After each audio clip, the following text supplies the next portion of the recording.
saúde. Oferecimento. Farmácia artesanal, farmácia de manipulação. Nosso compromisso é com o seu bem-estar.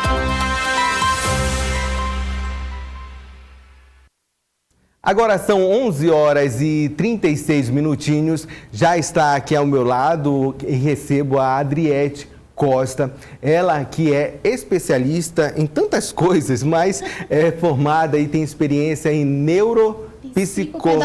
Pedagogia, né? O nome é tão complicado, mas é uma coisa muito importante hoje em dia, principalmente nas escolas, que é diretamente com que você trabalha, né, Adriete? Seja bem-vinda. Primeiramente, explica o seu trabalho para nossos telespectadores.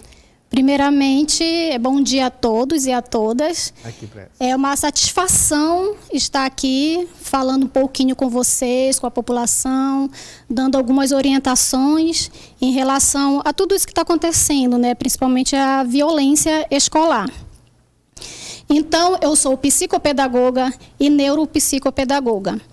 Sou do departamento da Prefeitura da CEMED, chamado DAP, que é o Departamento de Apoio Psicossocial e Pedagógico, na gestão de Lucilene Reis, tá? A nossa coordenadora.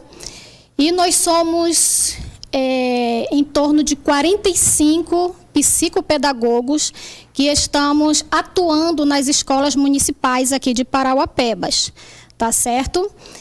Temos também socióloga, temos assistente social, temos o pedagogo social Deodato, também, que trabalha muito nessa área aí de vulnerabilidade, tá? E estamos aí com um projeto que podemos falar daqui a pouco. E é um prazer estar aqui com vocês. Muito obrigado, Adriete. E a Adriete, ela foi convidada aqui justamente nesse cenário que nós estamos vivendo, né? De muita preocupação dos pais, dos responsáveis que estão olhando os seus filhos e devem estar olhando os seus filhos com um novo olhar, né? Porque a gente percebe, Adriete, que nesses casos que aconteceram de ataques e que acabaram em mortes, inclusive, são pessoas normais, os familiares conhecem bem, mas a gente percebe que a gente não consegue realmente perceber que eles estão mudando esse comportamento. Então, a escola também tem esse papel fundamental, não é? Tem sim. Ultimamente, a gente vê que a educação de hoje é diferente da educação de há 20 anos, há 30 anos. Mudou. E muita coisa a gente tem que acompanhar, a gente tem que acompanhar a evolução. A tecnologia está aí, está entendendo? Avançada, e nós, como pais, professores, né, enquanto equipe gestora, temos essa obrigação sim de acompanhar. Né? Então, o que está por trás dessa pessoa, desse indivíduo, desse adolescente, dessa criança que está fazendo esse tipo de coisa, esse tipo de violência, né? Como é que está a estrutura familiar desse adolescente? Às vezes a mãe e o pai pensam que o filho está lá, está quieto dentro de casa. Não, meu filho está bem aqui no computador, no quarto dele, está tranquilo, está dentro de casa, está seguro. Mas você, mãe, você, pai, você sabe o que realmente ele está fazendo ali, naquela rede social? Você tem, por exemplo, uma rede como o Instagram, o Facebook, para acompanhar o que ele está postando lá? Porque a gente vê, eu vejo os casos que eles não acompanham. Os filhos têm as redes sociais, né? Então ali eles estão adquirindo tanta informação, tanto positiva quanto negativamente, né? E às vezes eles pensam que está ali na rede social, às vezes não tem aquela orientação da família, acha que aquilo é certo. E às vezes acaba postando coisa que não deve. E aí você, mãe, sabe que o seu filho está postando? Você está acompanhando isso? Né? Então, hoje em dia, é quase que obrigatório, por mais que não goste, você ter uma conta de rede social para acompanhar seu filho, tá orientando o que ele deve fazer, o que não deve, o que é certo, o que é errado, desse jeito. É sempre uma conversa, né? Sempre o diálogo. E nesse sentido, né, tanto as escolas como os pais têm essa responsabilidade, não é isso? Tem, sim, a responsabilidade começa em casa, né? Primeiramente é em casa, a educação vem de casa. A escola vem, né, para educar, também está ensinando, está orientando. Então é um conjunto. Nós estamos juntos. Os pais, eles não estão sozinhos, né? Falo em relação aqui a Parauapebas, né, na rede que eu atuo. As escolas aqui que têm o acompanhamento da psicopedagogia, né? Então, sabemos como orientar. Às vezes esse pai, essa mãe vem desorientado, procurando o que é que eu faço, né? Então, a gente está ali para dar esse apoio.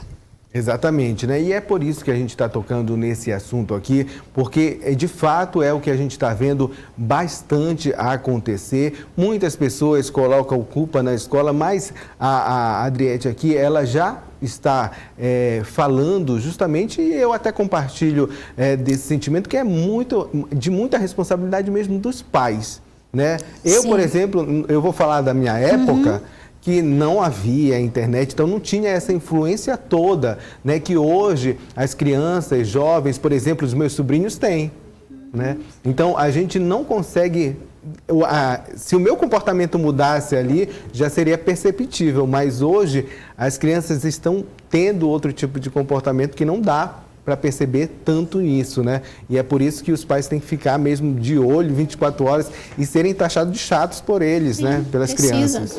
O pai precisa estar de olho, precisa orientar, né? Foi como eu disse, a educação é diferente.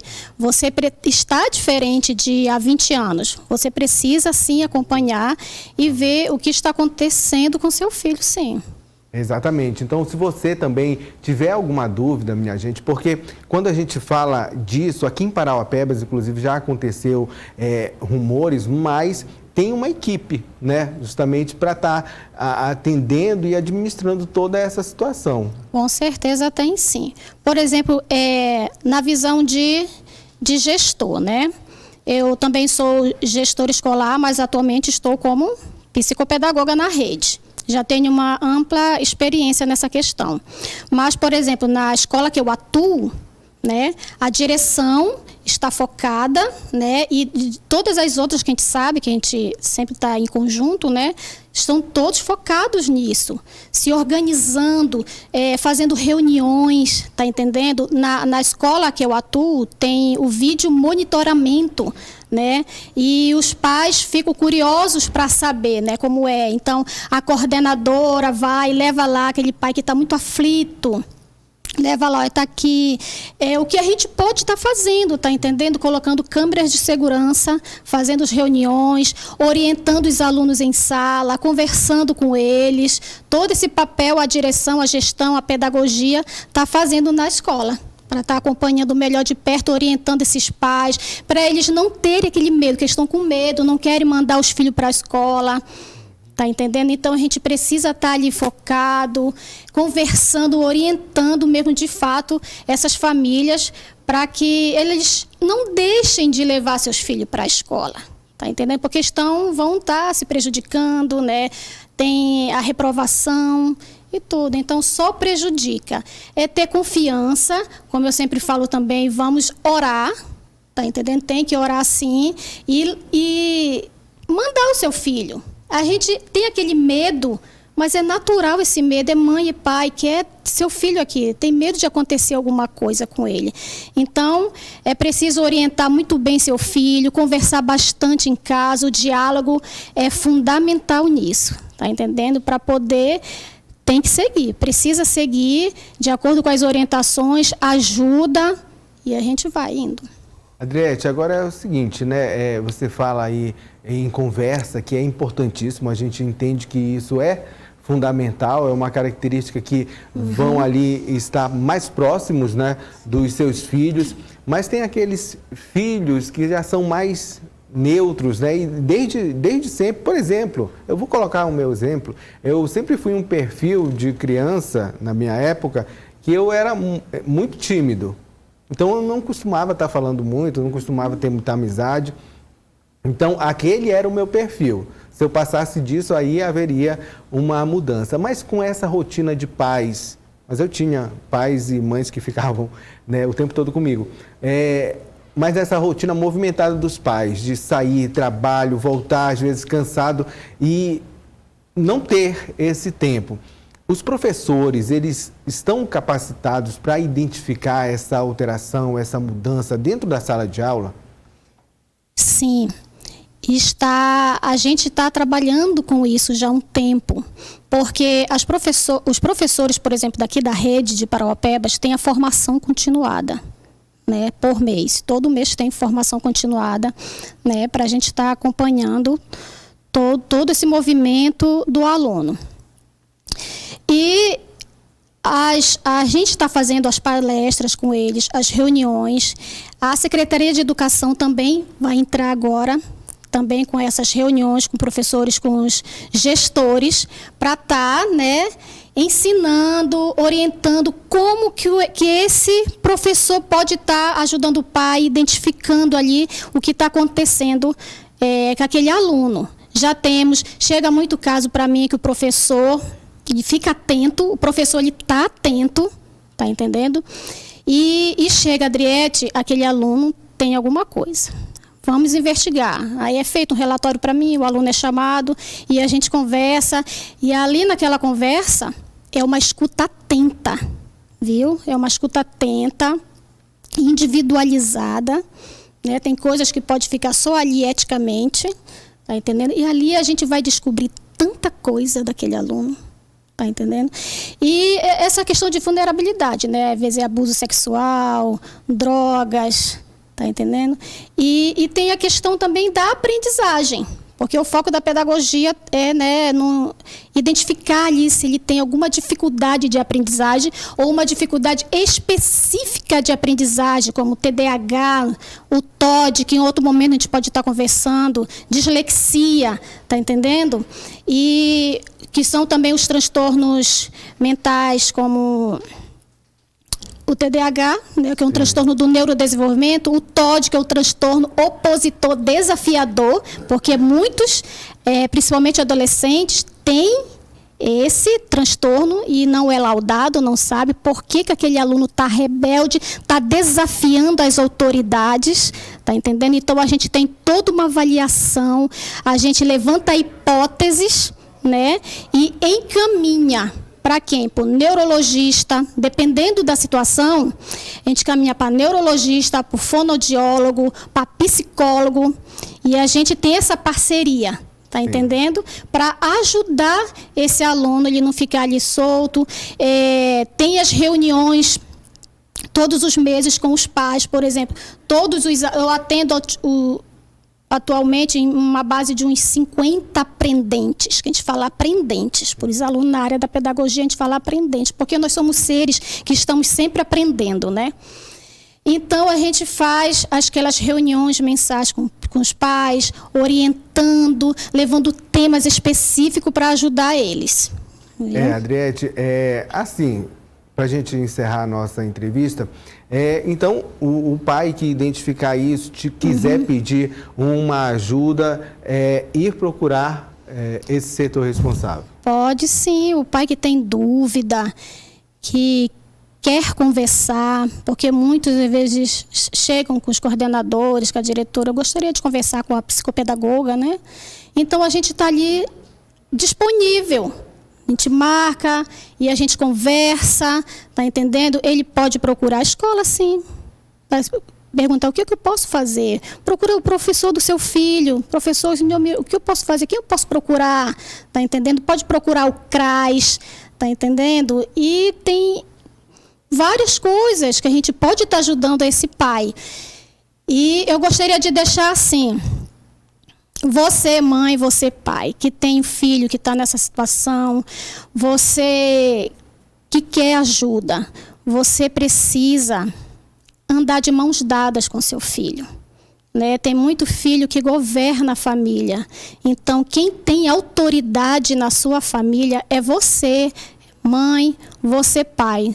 Não é o filho. Você, sim, deve dar autonomia, andar de mãos dadas, orientar quando ele errar, mas sempre demonstrando o amor pelo seu filho, porque quando ele percebe que você tem amor por ele, ele consegue ir adiante, por mais que ele errou ali, tá certo? Mas você consegue estar com ele. E outra coisa, nesse momento de tanta violência, verifique a mochila do seu filho, o que ele está levando para a escola. Abra a mochila dele, tenha essa autoridade de mãe, de pai, veja o que está lá dentro e ao chegar em casa, verifique novamente. Não importa se ele é adolescente não, né? Porque geralmente a gente verifica dos meninos menores, das crianças, né? A mochila. Mas, nesse momento, se for possível, porque a nossa realidade aqui de Paraupebas é difícil, de o pai acompanhar sempre a educação do filho, porque é trabalho o dia inteiro, essa é a desculpa. Mas, já que tem um filho, como eu sempre falo nas minhas reuniões, filho dá trabalho. Dá trabalho. Então, se está lá, você tem, sim, ser responsável por ele e fazer o possível para estar acompanhando o seu desempenho escolar, a sua ida à escola, ver com quem são os seus amigos, convide um dia da semana os amigos para a sua casa, para você conhecer com quem seu filho está andando. Então, tem várias estratégias para você andar de mãos dadas com seus filhos, está entendendo? Então, nós estamos aqui para orientar, viu? Pode procurar a gente, pode procurar a escola, o professor, o CRAS, que a gente está aqui para ajudar vocês, sim. Não se sintam tão inseguras, né? Se sintam apoiados por nós. Pronto, eu conversei com a Adriete Lobato, ela que está trazendo aí a perspectiva de como o pai, a mãe ou o responsável pode lidar com essa situação.